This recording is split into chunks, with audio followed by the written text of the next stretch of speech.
Hello, I'm Liam and welcome to my September allotment tour. It's really a change of season here. What I've been growing over the summer, many of the crops I've now harvested, and I've been preparing the beds for the growing season to come. But looking at the weather, there's grey skies overhead and it looks like rain, so let's get started. To show what's in this month's video, I'll quickly scan around the plot, and it's possible to see that many of the beds now have been cleared away. But what I'll cover in this video is what was growing here and what I'm doing to prepare for the year ahead. There are a few things still growing though. The Dahlias are still growing strongly. Although a few plants have gone to seed, the Perpetual spinach and Chard are still being harvested.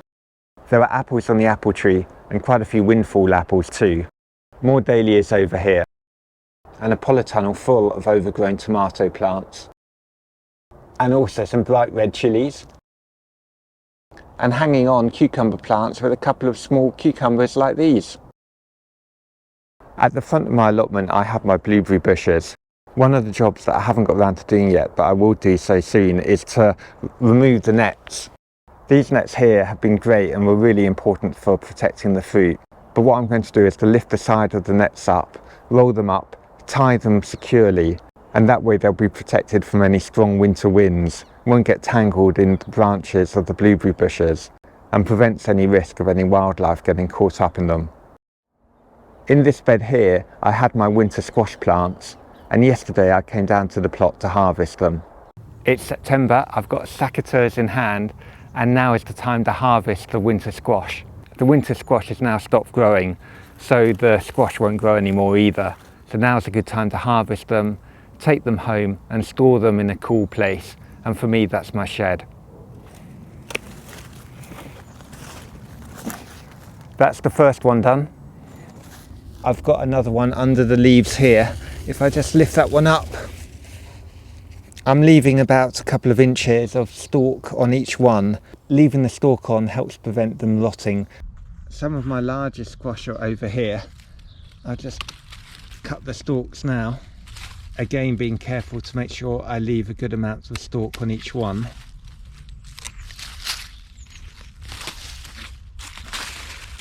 This is going to be quite heavy to lift up one-handed, but there it is. That's a really good size. That appears to be it for this year. 4 squash, 1, 2, 3, 4, really quite large, pumpkin size, and then this smaller rounder one here too. I reckon a quarter of each of these squash provides one family meal, that is the ingredient for a soup, or when roasted like chips, a side for 4 people. And that's why I think squash is such good value for money. You don't need that many squash to get lots of family meals through autumn and early winter. Until yesterday my courgette plants were here.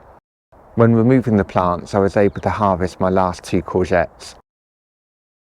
As it's the end of the growing season, my courgette plants have gone over now. The leaves are in really poor condition and it's probably possible to hear how dry and crunchy they are. To stop the soil harbouring any disease, I'm now going to remove the plants and put them on the compost heap. They should lift up pretty easily. There we go, that's one going. 2 more to go. I think that's the centre of the plant there.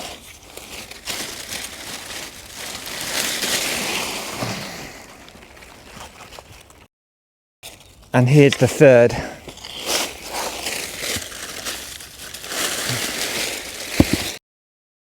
What I've just seen is that a couple of the plants had these courgettes on them. That's a nice surprise. I can take these home for dinner this week.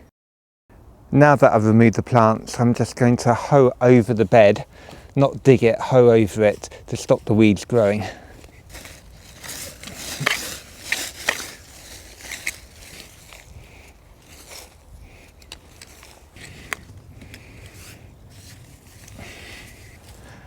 And there we go.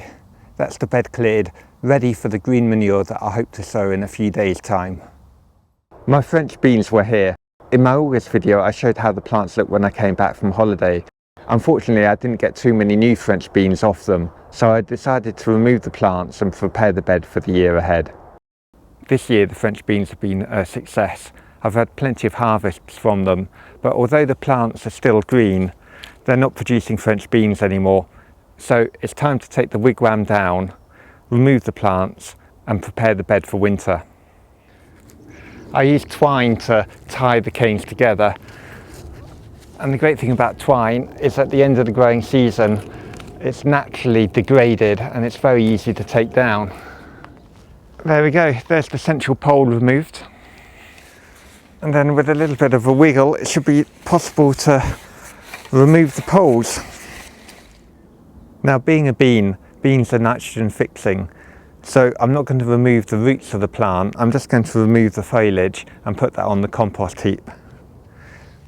It's been a while since this mini squash plant has been in good health, but the squash themselves look in good condition, and I'm going to take these home. Now, from memory, I think these store pretty well, so I'm going to keep these with my winter squash. I might eat them before the winter squash, but I cook them the same way. They're really good roasted and turned into soups. Like with the winter squash, I'm being careful to leave about 2 inches or 5 centimetres of stem on them. That way they should store better. This one here is soft to touch, so I'll discard that one, but the others look in good condition. These are going in the wheelbarrow now to take them home. I'm really pleased by how long I've been harvesting the perpetual spinach and chard. I think I first started harvesting the leaves in May. It's been a really long growing season. Some of the plants, like this one, have gone to seed. Although it's gone to seed and I'm not harvesting the leaves anymore, I am enjoying its shape. With its brightly coloured purpley pink stems and small green leaves, I think it's actually quite an attractive plant to look at, especially in the grey light I have today. This variety of chard has these deep purple leaves, a real splash of colour down here. And the leaves of the perpetual spinach plants are still looking good too. Although the plant over here has gone to seed, what's interesting this year is that less perpetual spinach plants have gone to seed compared to the chard. These 2 beds here had my main crop potatoes. I've harvested them and they're now in my shed. I wanted to get them out of the ground because the longer they stay in the ground, the more likely they are to be eaten by something. I was really pleased with the harvest, a wheelbarrow full of potatoes, and I've eaten some too, roasted in the oven as sautéed potatoes, and they tasted absolutely delicious. I grew a variety called Picasso. By the end of August, we'd finished eating up the new potatoes that were growing in this bed here and the other side of the 2 dahlia plants over there. The new potatoes were definitely a success. I cooked them as boiled potatoes and I really enjoyed their flavour this year. The onions were in this bed. They've also been harvested and are stored in the shed. It was a good harvest. I now have a tray's worth of red onions that I hope will be sufficient to enjoy up until about Christmas time. Now, earlier in the summer this bed contained my garlic, and I followed the garlic with my leeks. I planted the leeks right at the beginning of September, a little bit later than normal, but I waited until the really hot August weather had passed. The young plants are looking really good though. Hopefully that's coming out well on the camera. I need to come down and hoe away some of these young plants. Although, because there's a risk of rain today, it may not be the best time to do it. Hoeing in hot weather and exposing the weeds' roots to the air is more likely to see them off. Saves doing the job twice. This is the strawberry bed, and I came down a couple of weeks ago and removed the wire mesh that's protecting the plants, and I gave the bed a really good weed before reapplying the mesh over the top. When the plants have died back, I'll remove the mesh again, remove the straw that I placed over the bed, and in its place put down some well-rotted compost to feed the plants. Then I'll put the mesh back over, and then it should be all set until the spring, when I'll remove the mesh again and put fresh straw down. The apple tree is loaded with fruit. I should have thinned the fruit on the tree because it's only a young tree and there's now quite a lot of windfall apples on the ground. But the ones that are on the tree, and there are lots on the tree, are looking great. Some of them have spots on, like this apple here, which is a sign of disease, as is boreholes in the apple. But many of the apples are unblemished, like this one here, and I'm really looking forward to trying them. I may give the apples a couple more weeks. But let me see if I can find one that is ripe. If I just give this one a twist, no, it's still quite firmly on. I think I'll leave them a little longer. Leaving them longer will ensure they sweeten more. I haven't been harvesting my rhubarb plant for some time to allow the plant to regain its energy.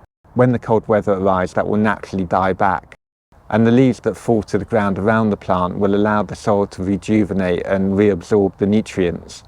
But I also plan to put some well-rotted compost on top as well. Next to the rhubarb plant, I had this bed that I grew my elephant garlic in, and yesterday I came down to harvest that. I was really pleased with the harvest. I had been slightly concerned that by planting in late spring, I hadn't given the plants enough time to mature compared to sowing in the autumn. But the garlic bulbs I dug up were of a really good size. Probably as good a harvest as I've ever had. I'm really pleased with the result. The fruit cage really needs some care and attention. And when I've finished preparing the vegetable beds, in October and November I hope to get in here and really sort things out. To give an example of what needs doing, here is a cane. I think it's coming from my table plant. If I just lift this up here to show it. That's the growing tip. And then if I pan across, all away here, that's still the cane. And that's passing through my red currant bush. And then in the distance over there is my table plant, which is about 6 meters away. The canes grow really long and they need tying up to support so that they get the maximum protection and sunlight for the spring when they start producing flowers and then the developing fruit. It's a similar story here with my gooseberry plant with the canes. I'll lift this one up. The cane is growing through the gooseberry bush. And another problem I need to get in control of is that the bindweed has started to grow through my canes. I have tried to control it, but they grow so quickly, they're winning at the moment. And I need to come down here, remove it and all the roots that I can find to make sure that everything's under control before spring arrives next year. Inside my polytunnel at the moment, it feels like a jungle. The plants are really big, well watered through the irrigation system I've got going down here, and are throwing out new leader stems. And that, combined with the fact that I've been concentrating outside the polytunnel, preparing the vegetable beds, has meant that things have got a little out of control inside here. I'm still getting really good harvests of tomatoes. I haven't really needed to keep a close eye on the plants, they're giving me what I want. And there are still plenty of green tomatoes that, if the weather holds, I hope to be harvesting over the next few weeks. A quick word on the chilies. I've taken these home and cooked with them. Oh, and are they hot? Really good flavour. The variety is called de Cayenne. And these ones here are ready for picking. I actually cooked the green ones. These red ones are likely to be even hotter. It's said of chilies that their spiciness depends on the heat and sunshine, and this summer has been really hot, and I can vouch for the temperature of these chilies. And now looking at the cucumber plants, these are well past their best, but if I remove the couple of cucumbers I showed at the beginning of the video, this one looks in really good condition, and I'll pick this one as well. What I'll do when I'm chopping them is I'll lick one slice of the cucumber just to make sure they're not bitter to taste before I put them in a salad.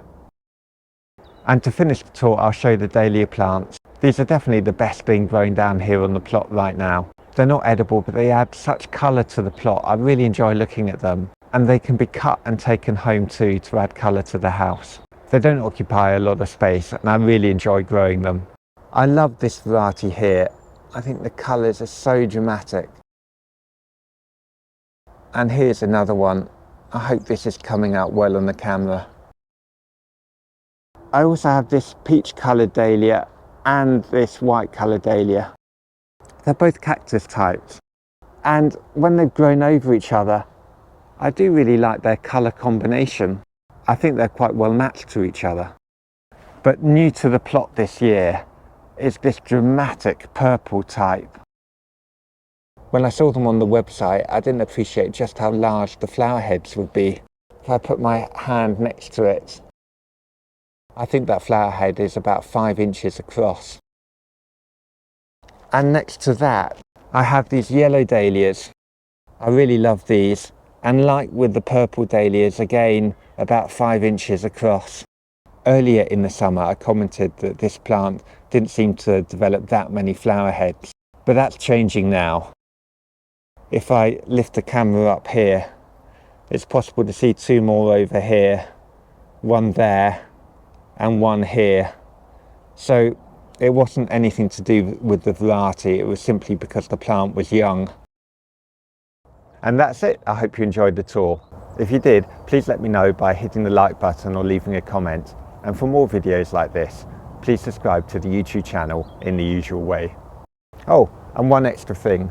Yesterday when I was clearing the beds, I noticed a frog hopping around on the soil.